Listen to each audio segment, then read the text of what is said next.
Hello, welcome to a knife review.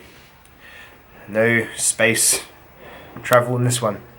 We are looking today at the Kaiser Tangram Santa Fe. Tangram is Kaiser's new sub-brand, as these Chinese makers seem to love to do, sub-brand it. So Tangram are making knives that seem to be all about or under 40 US dollars, so you're probably looking at about 60 Australian dollary dues once they get here. I've done some pretty extensive testing and carriage of this knife. This knife was sent to me by Nick Shabazz. Now, the first thing I will say about these is I do not know where to get these yet in Australia, or really even anywhere else. The usual sites aren't linking to me when I Google search it. Amazon has them, but as you know, if you're Australian, Amazon are giving us the arse because we don't like their Australian version of their site. So not really happening for us. So yeah, this is kind of a review, I guess, to maybe get excited about when they are available. So there we go, because there is a good reason to get excited. This is probably the Rat 2 killer, the SE Avispa killer, in terms of a knife of about this size and purpose. Liner locking, good steel, good general ergonomics, all the right stuff is on this one. And I'll explain it all to you. We'll go down to my very professional knife reviewer background and we'll have a good old look. Alrighty, so I'll do a full-on spec sheet at the end, but for now, let's just run in some size comparisons. Just a quick little bout of them. This is the Santa Fe versus the Spyderco Delica. The Santa Fe versus the Spyderco Paramilitary 2 in 110V. The Santa Fe versus the Burke by Enzo in S30V in carbon fiber. The Santa Fe versus my Kershaw Atmos, another budget favorite. And this is it next to the absolutely enormous K-Bar Mule. That's a huge knife, that one. Crikey. So, as you can see, it's a pretty standard size, really. It's not too big, not too small. If this was a extra solar planet we were looking to colonize, we would say it was in the Goldilocks zone for sure. Really, really cool. So you get FRN for your handle material. You get some Acuto 440 steel, which I tested on a video about a week and a half ago now, and it got some really good results. Not amazing results, because it's not a powder steel or anything like that, but it got results that are definitely comparable with, say, VG10, which is a steel that you'll probably pay a little bit more for. So really, really happy with the Acuto 440, and I haven't treated it in any way, and I've been using it every day, and it's not developed any rust or any unusual patinas or anything like that. It took a really good mirror polished edge very, very well, which is now sort of, I know it's still pretty sharp, but it's on its sort of half life, I would say, of probably needing another touch up or another strop at least, within a week or so. But yeah, it's an overall really well performing steel. The great thing about this well performing steel is they've put it in a well performing blade. What I love is that they've kept the knife nice and thin. So looking at that and getting out this Delica again, it is almost as thin as the Spyderco Delica, and it's got a bit of a longer blade and it's a bit sort of more beefy overall, but the reason the Delica is such an evergreen is that it slices really, really well, and you see the blades are about as high as one another at the highest point. So really the slicing performance is definitely about on par with a really good sort of flat ground, slicey, thin knife. And I really, really am happy that they went with that. They've got a high sort of saber grinds, but it's it's enough of that distance between where the shoulder is and where the edge is that it's got a good long time to travel down. So it's sitting in a really, really nice spot blade thickness wise. It's a knife that's actually made to slice and cut rather than to, say, to lever or to pry, which is a completely valid, if you want to make knives that do that. But I love in my EDC knives where they just say, this is just a knife that's for cutting stuff. And cut stuff is something that does really, really well for a couple of reasons. Sticking on this blade shape, this is a really handy little point. You can get really good precision with this tip. We actually use this to make our kids' book week costume, cut out some little cardboard figures to hang off the room on the broom, and really good control. It almost felt like using a little craft knife, one of those little Japanese kiridashi knives.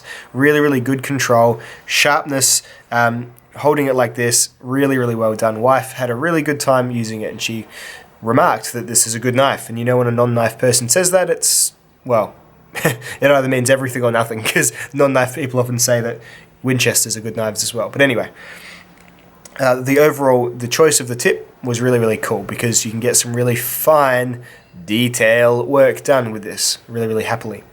And overall, really happy with the finish, the way it takes an edge, the way it slices.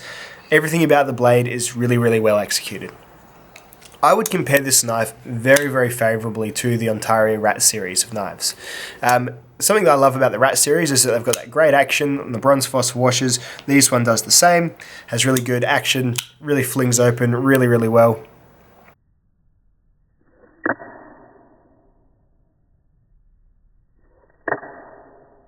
Never had an issue with it since I got it, and it's got that sort of snappiness that the Rats all have that make them feel a little bit more special than, say, other knives in about their class, which are often Teflon washered, and you might have to just slowly wind them open, which obviously isn't the end of the world, but it's definitely something that makes the knife a little bit more fun to play with, which, in my book anyway, is still an important part, because as knife guys, we spend more than half the time playing with them as opposed to using them, if you ask me. So yeah.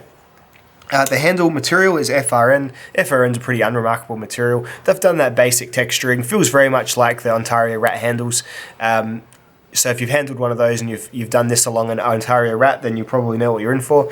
It's fine stuff. It's very durable and strong. I noticed there's a couple of areas where I may have dropped it or scuffed it. That sort of you can see them, but it's not as strong as, say, G10, which is a bit more impervious to that. But it's still plenty durable for your everyday carry knives, for sure. The knife has steel liners, which are skeletonizers, and they've drilled out certain holes in them. I might show you a disassembly picture now so you can see how it all works, and just go on a bit about how the interiors are of the knife, and just, it's always nice to see a picture of it broken down, in my opinion.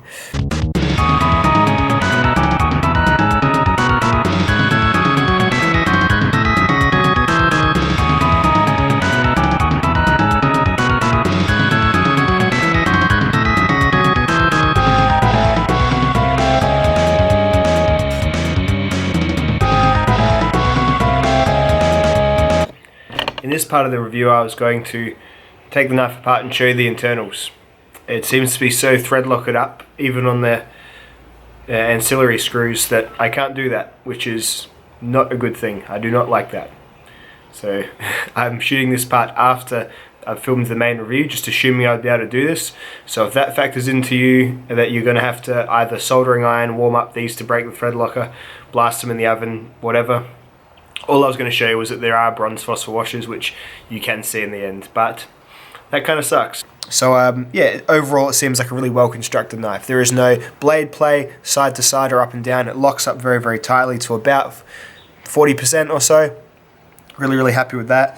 And yeah, everything is just very well executed, and frankly, I think I actually prefer, well, I guess I'll speak about that afterwards. So my preferences of what I like this more than. The pocket clip is deep carry and really well executed. There's enough sort of on the bum end of the knife to be able to grab onto, even with it deep carried. Sometimes deep carry isn't the best when there isn't a great deal of knife to hold onto. So say this, I mean, this is a good knife. This is the Kershaw. This has got a much smaller bit of knife to grab onto. So sometimes some people might say, I would have preferred just the standard ZT or Kershaw clip that went down a bit lower. Not me, but I can see that's an argument. But this, because it's a wide enough knife here, you've certainly got enough to reach past the clip, grab it by this lanyard hole there, which does exist, and pull a knife out. So really, really happy with the clip and the general execution of carriage. It's an overall pretty thin, pretty low-profile knife to carry around. Which, yeah, brings me to the most obvious comparison. Now, I don't have a Rat 2 here at the moment to compare this to. The Rat 2 is a great knife. Something I didn't particularly love about the Rat 2 is that they've just sort of shrunk down the Rat 1 handle entirely. And so the Rat 2, if you remember, has a fair bit of material at both the start and the finish of the knife, which makes me feel sort of a little bit squished in. Whereas this is a lot more easygoing with its contours, and you can sort of sit your pinky on there if you've got a larger hand, which I do have a somewhat larger hand. Now, it's not going to offer as much slip-up protection as the Rat handles, because the Rats sort of are a bit more bone-shaped, and yeah, stabbing into it, I guess if you weren't careful, there isn't a huge amount of traction on this thing for if you were going to be forcing it into something like that. So I guess if you're after something that you're maybe going to be hard using in your mid-priced, well-made folders, then the Rat 2 might be the one for you, but I say for everyday carry, this is my preferred. And that's just, and I've used the Rat extensively as well. Even in terms of the steel, this probably won't cut as long as the Rat 2 D2, but it'll cut longer than the Rat 2 AUS8. So you're getting about in the middle, you're getting a steel that I found quite easy to sharpen and get good performance out of, and you're getting it in a blade shape that I actually prefer too. So this is my preferred out of the two knives, for sure. Look, in terms of flaws, apart from yes, the availability is a bit annoying on these at the moment. I'm not sure quite what they're doing with getting these broadly issued. I think they sent out a load of review samples. I think that's how Nick got his. But yeah, with regard to availability, I really don't know what's going on with them. So there is that. It's a bit annoying for now, but that'll obviously be a moot point once these are everywhere. And I guess the other thing, this is just on this one, not a fan of the brown, but you know, they make it in other colours as well. So they make them in black and in different sorts of looks and feels. This whole series is sort of, I've seen heaps of designs. I haven't actually seen heaps of them on the open market yet, but they seem to be doing a lot of sort of different stuff and experimentation with this Tangram line. So it's definitely something worth watching and keeping an eye out for. I'm a pretty big fan of Kaiser as a brand. I've never really had any problems with their work. I know there's been a few hiccups with their, I think their Feist had that first run, which weren't the best. But apart from that, I've not had any issues with their quality control, and it's good to see that even when they step down, even lower than the Vigor series or the Vantage series. Was it the Vantage, the Vigor?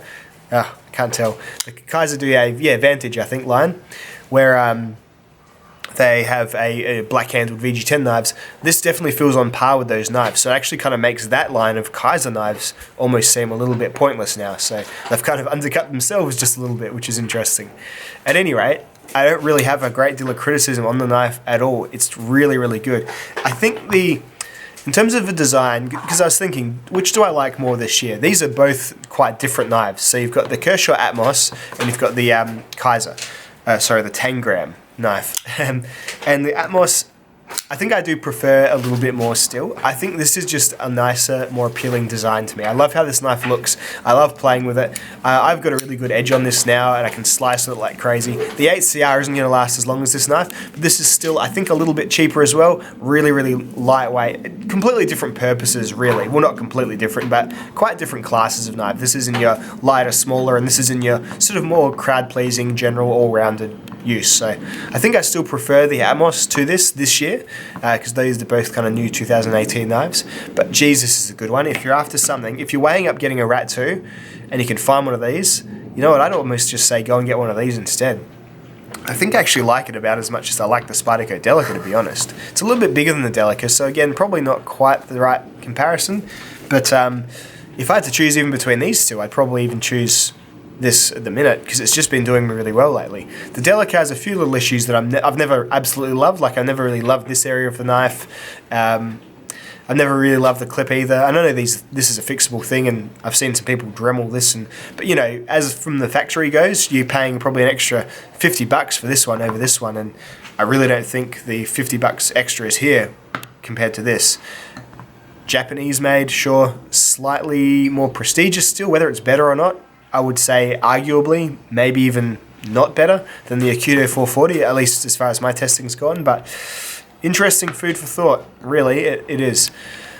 Anyway, hope you've enjoyed. Hope this has been of some value to you. Definitely keep an eye out for these. I can't comment on some of the other designs because some of them look a little bit too jazzy for me, but overall, this one has been a complete home run, so really, really happy with it. And thank you, Nick, for sending it along.